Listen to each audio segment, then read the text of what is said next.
ముసుగులో కొంతమంది గుద్దులాటొద్దు గానీ మంత్రి పదవి రానందుకే ఈ రకంగామైనటువంటి వ్యాఖ్యలు చేస్తుండొచ్చు అనే ఒక చర్చ కూడా జరుగుతున్నది. సో, ఆ పార్టీ నాయకుడిగా మీరేమన్నా దాని మీద కామెంట్ చేస్తారా? ఇప్పుడు ఒక మాట అంట, హ్మ్. మేము కోరినా కోరుకోకపోయినా చర్చ అయితే వచ్చిందిగా. అవును. ఏది మంత్రిగా మేము కూడా అద్దంకి దయాకర్ కూడా ఉంటే బాగుండో, బావుంటది. హ్మ్. అయి అయితుండొచ్చు, అవును. అధిష్టానం ఆలోచిస్తుండొచ్చు. ఎందుకంటే గతంలో జరిగిన చర్చలు అవును. అవన్నీ. హ్మ్. మరి మాకు వ్యతిరేకత లేదా? మేము అనలేమా ఇవన్నీ? పార్టీ అనేది మనం ఒక బౌండెడ్ ఒక బంధంగా ఉండాల్సిన అవసరం ఉంటది. హ్మ్. డీవియేషన్ అనేదొస్తే ఇప్పుడు దేనికి ఎవరు అర్హులు గారు? ఎవరు దేనికి ఎవరైనా కోరుకోవచ్చు కాంగ్రెస్‌లో. హ్మ్. బీఆర్ఎస్ మాదిరిగా ఉండదు గదా! కాంగ్రెస్ పార్టీ. హ్మ్. వాళ్ళ యొక్క టాలెంట్‌ని ప్రూవ్ జేసుకోవాలి. టాలెంట్‌ని ప్రూవ్ జేసుకున్నా మీకు అవకాశం రాకపోవచ్చు. అయినంత మాత్రాన పార్టీ మీద వ్యతిరేకంగా స్టేట్మెంట్స్, నాయకుల మీద స్టేట్మెంట్స్ ఇవ్వడం అనేది కొంత ఇబ్బందికరం. రైట్. ఇప్పుడు వారిచ్చిన స్టేట్మెంట్‌ను గూడా వారి ఇష్టానుసారంగా ఇచ్చిండ్రంటున్నారు గానీ, మేమేమి అభ్యంతరం కూడా చెప్పట్లేదు గదా! హ్మ్. ఎవరు గూడా పార్టీ గూడా ఏం స్పందించలేదు. ఎందుకంటే, అది పార్టీ రూల్స్ అండ్ రెగ్యులేషన్స్‌లో ఉండొచ్చు గాక. తను అనడం అనేది పెద్ద ఏది మన ముఖ్యమంత్రి గారు అనడం అనేది పెద్ద ఇది ఏదో పార్టీకి నష్టం చేసేది గూడా గాదు గదా! ఒక ఓకే. బూస్టర్‌గానే ఉంటది గదా! హ్మ్. కాబట్టి దీన్ని రాజకీయ విశ్లేషణ మీరంటోళ్ళు అన్నప్పుడు ఇది అంటున్నారేంది?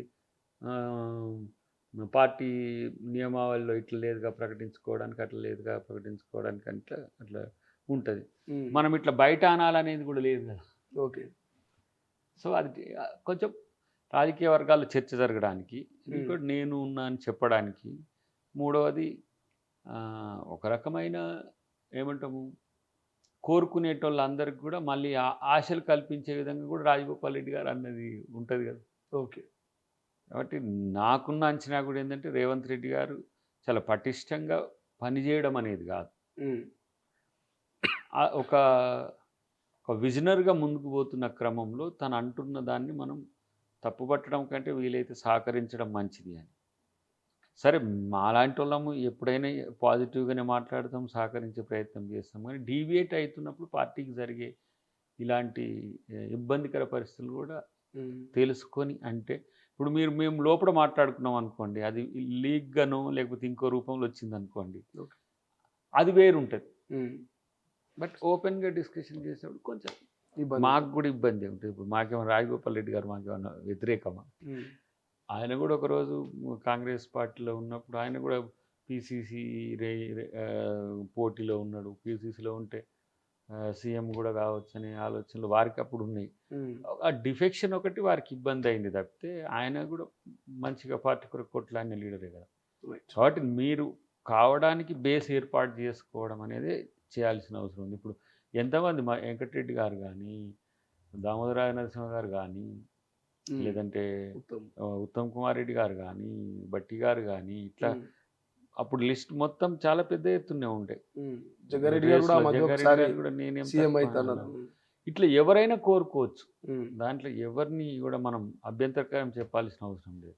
So, right. నేను ఉంటా అని గూడా అనుకోవచ్చు ముఖ్యమంత్రి గారు. హ్మ్. దానికి మనమేం సీరియస్‌గా తీసుకోవాల్సిన అవసరం లేదు. నా వ్యక్తిగత అభిప్రాయం. రైట్.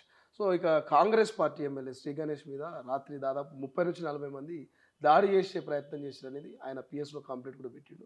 ఎందుకు అధికార కాంగ్రెస్ పార్టీ అధికారంలో ఉండి న్యూస్ ఛానల్ హౌస్‌ల మీద కావచ్చు, జర్నలిస్టుల మీద కావచ్చు, లేకపోతే నాయకుల మీద కావచ్చు, ఎందుకు ఇట్లా శాంతి భద్రతలకు ఎందుకు ఇట్లా విఘాతం కలుగుతున్నది? ఎందుకు ఇట్లా దాడులు జరుగుతున్నాయి? ఏమైనా కంట్రోల్ చేసే అవకాశం ఉందా? హోంశాఖ ముఖ్యమంత్రి దగ్గర ఉన్నది. అంటే అనుమానాలు ఉన్నాయనేది మిత్రుడు చెప్తున్నాడు. నేను గూడా మీడియాలో చూషిన. హ్మ్. అనుమానాలు, ఇష్యూస్ మీదనో సంథింగ్ ఏదో ఉంది. అక్కడ జరిగిన కూడా చిన్న జస్ట్ లైక్ చిన్నపాటి వివాదం లాంటిది ఇలాంటి వాటికి కావచ్చని అంటున్నారు. ఏదైనా సరే ఎమ్మెల్యే సెక్యూరిటీ అనేది చాలా ఇంపార్టెంట్. హ్మ్. సో, చాలా వరకు ఈ అంశాలు తెర మీదకొచ్చినప్పుడు వ్యక్తిగత అంశాలే వీటికి కారణమవుతున్న క్రమం గానీ, జాగ్రత్త తీసుకోవాల్సిన అవసరం ఉంది. హ్మ్. లా అండ్ ఆర్డర్ స్ట్రిక్ట్‌గానే ఉన్నప్పుడు కూడా ఈ ఇన్సిడెంట్స్ ఇట్లాంటివి ఏమైతాయంటే ఈ బోనాల సందర్భం గానీ, మనకి ఇట్లాంటివి వచ్చినప్పుడు కొంత ఆర్డర్ మిస్ అయితుంటారు జనం గూడా. ఓకే. ఇప్పుడు మనం దర్శనంకి పోయినా గూడా హ్మ్. ఎక్కువ మంది జనం ఉన్నప్పుడు ఈ జాతరలలో ఇంగ ప్రోటోకాల్ అనేది సెకండరీ. ఓకే. హ్మ్. ప్రజలే ప్రోటోకాల్ అయితారు. హ్మ్. మీరు మంత్రి పోయినా, ఎమ్మెల్యే పోయినా, ఎమ్మెల్సీ పోయినా. హ్మ్. మేమేం తక్కువ అనే ఒక ఫీల్ ఉంటుంది చాలా అవును, మందికి. అవును. సో అట్లా వచ్చిన ఏమైనా వివాదం అయ్యి ఉంటుంది. ఉమ్, ఒకవేళ అట్లా కాకుండా వ్యక్తిగతంగా ఉండే ఏమైనా వైరుధ్యాలతో వస్తే కనుక డెఫినెట్గా protection is there. Um, but law and order ఇష్యూస్లో చాలా స్ట్రిక్ట్గానే ముఖ్యమంత్రి గారు, ఇప్పుడు వారే హోంశాఖ మంత్రి కూడా కాబట్టి చాలా స్ట్రిక్ట్గా తీసుకుంటుంటే ఎక్కడ ఏదున్నా కూడా ఉమ్. ఇమీడియట్గా రెస్పాన్స్ కూడా ఇచ్చే ప్రయత్నం చేస్తున్నారు. వారు వ్యక్తిగతంగా ఉమ్. కూడా రెస్పాండ్ అవుతున్నారు అంటే కాబట్టి ఇప్పుడు ప్రధానంగా ప్రతిపక్షాలైనా ప్రజల నుంచి అయినా కొంతమంది విమర్శకులైనా సొంత పార్టీ ఎమ్మెల్యేలకి భద్రత కల్పించకపోతే ప్రజలకేం భద్రత కల్పించడం ఒక భద్రత అంశాన్ని కూడా వాళ్ళు తెర మీదకి బలంగా తీసుకొస్తున్నారు. సో భద్రత దానికి అనే సమాధానం చెప్పాల్సి దానికంటే ఉంటుంది. కూడా వివాదం కాస్త దాడి వైపు మళ్ళినప్పుడు అది ఆన్ ది స్పాట్ కదా. ఉమ్, ఉమ్, సో కొంచెం ఇక ఏమంటాము, ఇర్రెగ్యులారిటీస్ ఎట్లా ఉంటాయనే దాన్ని మనం ఇప్పుడు నేను ఓపెన్గా డిస్కస్ చేయలేను. కానీ ఉమ్, తాత్కాలికమైన ఏమంటారు కోపాలు పగలుగా మారితే ఇమ్మీడియట్గా యాక్షన్స్ ఇట్లా ఏమైనా Spontaneous ఉండొచ్చు అని ఉంటుంది. నేను అనుకుంటున్నా.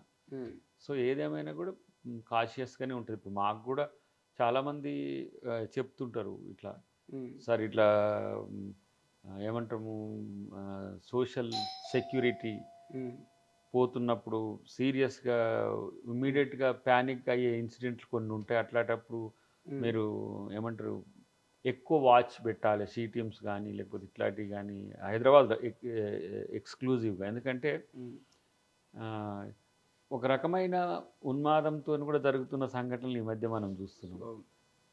అది డ్రగ్ ప్రేరేపితమా లేకపోతే ఇంకా ఏదైనా, ఇదంతా సెకండరీ. కానీ కొంత ఇన్స్టంట్ ఇన్సిడెంట్స్ల మీద మనం దృష్టి పెట్టాల్సిన, ఊహించకుండా జరిగేవి కూడా ఉంటాయి కొన్ని. అవును, ఉమ్, సో ఇది కూడా నేను అలాంటిదని నేను భావిస్తున్నా. చూద్దాం దాని ఎంక్వైరీ తర్వాత ఎలాంటి ఉమ్, వస్తాయో. బట్ ఏదున్నా ఉమ్, వ్యక్తిగత భద్రత కూడా ఎవరైతే ప్రజాప్రతినిధులు ఉంటే వారు ఎప్పటికప్పుడు ఇంటెలిజెన్స్ వాళ్ళు కూడా అడుగుతున్నారు, ఉమ్, ఉమ్, మీకు ఇంకేమైనా ఉంటే మాకు చెప్పండి సార్ అని కూడా ఎవ్రీ 2 months 3 monthsకి ఒక ఏంటారు క్రాస్ చెక్ కూడా చేస్తున్న పరిస్థితి. థ్రెడ్స్ లాంటి ఇట్లాంటివి ఏమైనా ఉంటాయి. సో ఉమ్. దాంట్లో నేను అనుకుంటున్నది ఏంటంటే ఆడ జరిగిన సంఘటనే దీనికి కారణమై ఉంటుంది. బట్ ఏదైనా జాగ్రత్తలు తీసుకోవాల్సిన అవసరం అవుతున్నది. సో దయాకర్ గారు ఈ మధ్య ఇటు సోషల్ మీడియా వేదికగా అయినా లేకపోతే ఇటు ప్రధాన ప్రతిపక్ష నాయకులైనా లేకపోతే ముఖ్యమంత్రి గారైనా అంటే భాష పట్ల ఎట్లా చూస్తారు?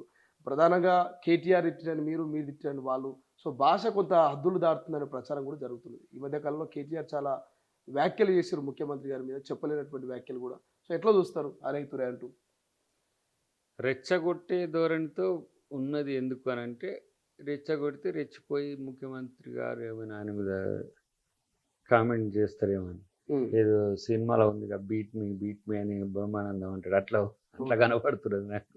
కొట్టిన తర్వాత ఏమవుతుందో కూడా చూస్తే అట్లా ఉంటుంది. కానీ ఆయన కేటీఆర్ని ఏం ముట్టాడు. ఆయన ఓన్లీ ఇప్పుడు ఏంది కేసీఆర్ని ఎట్లా బయటికి తీసుకురావాలి అనే దాంట్లో వాడు ఆయన హాయిగా ఫామ్ హౌస్లోనే ఉంటున్నాడు. కాబట్టి ఆయన గురించి మాట్లాడతాడు తప్ప కేటీఆర్ గురించి మాట్లాడాల్సిన అవసరం ఆయనకు రాదు. ఎందుకంటే ఇక వాళ్ళ ఇంట్లో జరుగుతున్నాయి చూసిన ఒక మాట అన్నాడు కదా ముఖ్యమంత్రి గారు, మీ చెల్లి నీ మాట నమ్మట్లేదు, ఇక నిన్నోడు నమ్ముతాడని.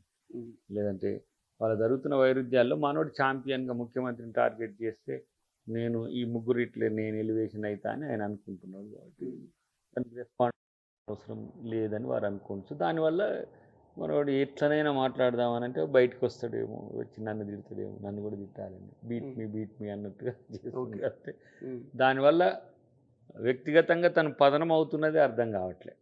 ఇప్పుడు మేము యాంటీగా అంటే మీన్స్ కౌంటర్ రెస్పాన్స్ కావాలంటే కూడా మాకు కూడా ఇప్పుడు ఆయన అన్న భాషను వాళ్ళు మాట్లాడుతున్న తీరును వాడితే మమ్మల్ని ప్రజలు లేకపోతే పెద్ద నాయకులు చూసి మీరెందుకు ఇట్లా తయారవుతుండ్రు అనే స్థితికి వచ్చింది. సో మళ్ళీ ఇంకా వేరే నాయకులు మాట్లాడితే గిట్లనా మాట్లాడేది, ఎట్లా మాట్లాడుతుండ్రు మీరు మాట్లాడే భాష గిది అని మళ్ళీ మనకు ఇప్పుడు కాక కౌంటర్ వచ్చింది చూడు, ఏది ఫోన్ ట్యాపింగ్ చేస్తుండ్రు అన్నట్టుగానే వీళ్ళు కాంగ్రెస్ వాళ్ళు ఇట్లా బూతులు మాట్లాడుతుండ్రు, అసలు ఇలా మాట్లాడుతుండ్రు అని చెప్పడానికి చేస్తున్నారు. ఈ మధ్యకాలంలో ఒక 2 ప్రెస్ మీట్స్ చూసిన నేను. కౌంటర్గా వాళ్ళు ఇవ్వడం అనేది మనకి ఫ్రస్ట్రేషన్ కూడా వచ్చి ఉంటుంది. ఓకే, ఒకళ్ళిద్దరు ఇచ్చిన కౌంటర్ స్టేట్మెంట్స్. సో అట్లాంటి వాళ్ళే కరెక్ట్ అని నాకు అనిపించింది. ఎందుకంటే ఇక తెగించినోనికి తెడ్డే లింగం అన్నట్టుగా ఉమ్, ఇట్లా మాట్లాడి రాజకీయాల విలువలు తగ్గించే ప్రయత్నం చేస్తే ఇప్పుడు ముఖ్యమంత్రి గారు మాట్లాడినా పరుష పదాలు ఉంటాయి, ఆవేశంగా మాట్లాడాలు ఉంటాయి తప్పితే మాట తూలి బూతు మాట్లాడడం అనేది చాలా తక్కువ. ఉమ్, ఇప్పుడు మాలాంటి వాళ్ళం కూడా ఒకటికి 2 సార్లు ఆలోచించి మాట్లాడుతాం. అవును.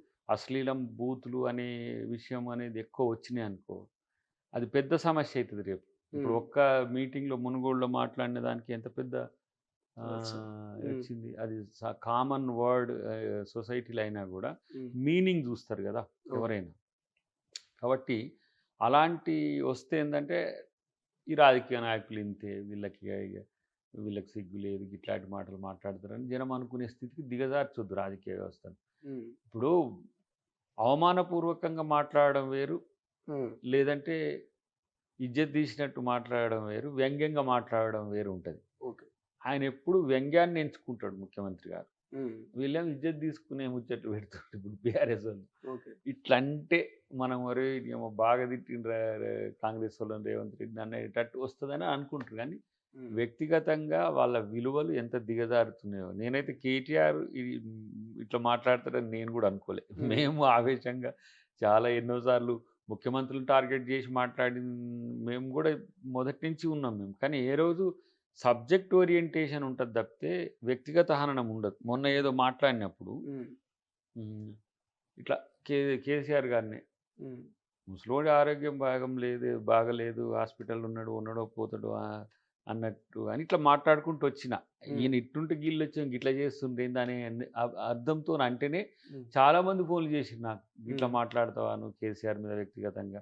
ఉమ్, మీకు వ్యక్తిగతంగా కూడా రాజకీయ వైరుధ్యాలు చెప్తే వ్యక్తిగత పగలు లేవు కదా, మీరు ఇట్లా కేసీఆర్ని ఉద్దేశించావు అని నాకు చాలామంది ఫోన్ చేసిండ్రు. అంటే మనం మాట్లాడుతున్న మాట బాధ్యతాయుతంగా ఉండకపోతే ఉమ్, ప్రజల నుంచి వచ్చే అసహనాన్ని కూడా మనం ఎదుర్కోవాల్సి వస్తుంది. ఓకే. మనోనికి అదేం పట్టి ఉన్నట్టు లేదు. ఉమ్, మళ్ళా 2 రోజులకు వస్తాడు, మళ్ళా అదే మాట్లాడుతుంటాడని నాకు అర్థమైపోయింది. ఉమ్, వాళ్ళు మాట్లాడుకోవడమే తప్పితే వాళ్ళ క్యాడర్ ఏం, వాళ్ళ నాయకులు ఏం పెద్దగా వచ్చి బయటికి మాట్లాడి ఉండదుగా. ఉమ్, ఇప్పుడు ఒక రకంగా సబితా ఇంద్రారెడ్డి లాంటి ఒక క్రెడిబుల్ ఉన్న లీడర్ని నిలబెట్టి వీళ్ళు కూర్చొని మాట్లాడుతున్న పరిస్థితి చూస్తున్నాం. అవును.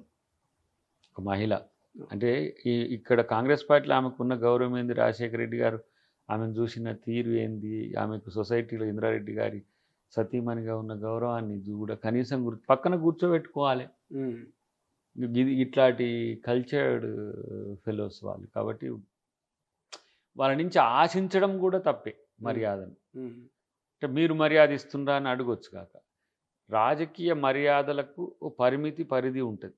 అది దాటితే ఉమ్, వీధి కొట్లాటల కంటే ఘోరంగా ఉంటుంది. అది సమాజం మనల్ని ఒప్పుకునే స్థితి ఉండదు కదా. సమాజం ఇప్పుడు ఇలా ప్రతి ఒక్కరు మీరు మాట్లాడే తీరును కూడా అంచనా వేయగలరు.